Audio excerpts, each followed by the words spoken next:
Саламатсыздарбы. Эмесе ке ошондо программасы. Эртең Кыргызстан Эгемендик күнүн белгилейт. Былтыркыдай эле өтө чоң шаан-шөкөт уюштурулбастан катардагы эле майрам боло тургандай. Акырындап бул майрам кадимки үй-бүлөлүк сыяктуу майрамдар катарына кошулганы деле жакшы, анткени ошону менен коомго кеңири жайылат жана үстү жактан таңууланган майрамга караганда ошол оң.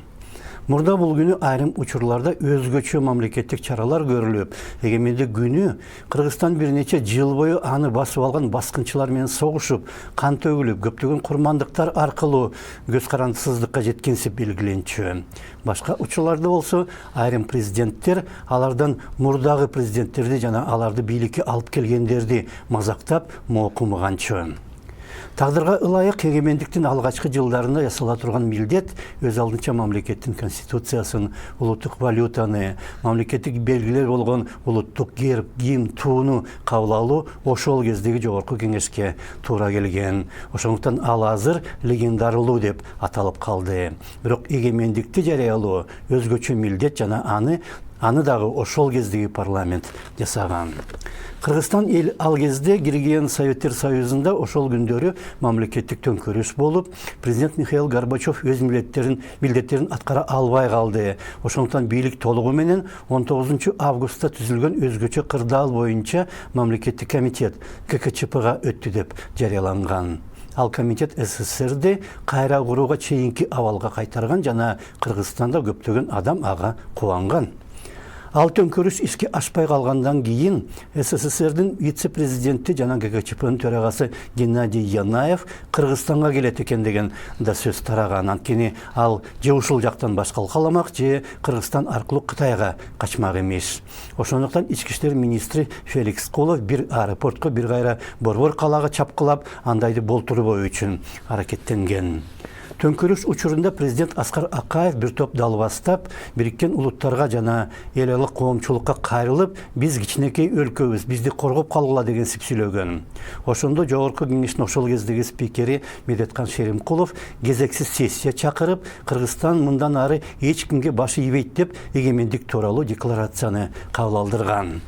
Андан жарым жыл мурда ошол эле Жогорку кеңеш 90-жылдын 15 декабрында суверенитет тууралуу декларацияда кабыл алган. Ага ылайык өз аймагында Кыргызстан бардык мамлекеттик чечимдерди мындан ары өзү кабыл алат дегенге жаткан.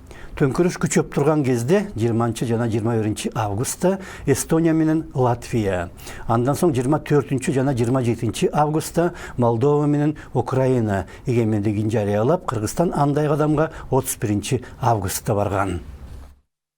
Эти депутаты, избранные в период Советского Союза, период коммунистической системы, коммунистической идеологии, им выпала такая честь, и им выпала такая судьба. Ошол кездеги депутаттар Советтер Союзу учурунда коммунистик система, большевиктер идеологиясы үстөмдүк кылып турган учурда шайланган. Бирок алар бир чети мажбур болуп, экинчи жагынан абалды түшүнүп, мурдагы эски коммунистик системадан мамлекетте жаңы эркин демократиялык башкаруу системасына өтүү боюнча чечимдерди кабыл алды. Система государственного управления. Ошол кездеги бул мисал советтик мезгилде туулуп тарбияланып, коммунисттик идеологияга суарылган адамдар мезгилдин саясий талабын түшүнүп, өздөрүнүн дагы ички аң сезимин өзгөртүп, айланадагы коом менен мамлекетти дагы өзгөртүүгө кудурети жеткен. Жогорку кеңештин азыркы депутаттарынын алдында дагы азыр ошого окшогон милдет турат. Алар дагы азыр өзгөрүүгө муктаж. Бишкек жылуулук борборун модернизациялоо учурундагы коррупция же Атамбаевди кол тийгиздиктен ажыратуу боюнча талкуу болгондо депутаттар бир топ эле принципиалдуу аракеттенди. Эми алар Атамбаевдин учурунда Ак үйдүн буйругу менен же акчанын күчү менен депутат болгонун унутуп, жалаң өз партиясынын же башка бир тар чөйрөнүн кызыкчылыгында эмес, жалпы эл жана мамлекеттин кызыкчылыгында иштей башташ керек. Ке ошондо саламатта калыңыздар.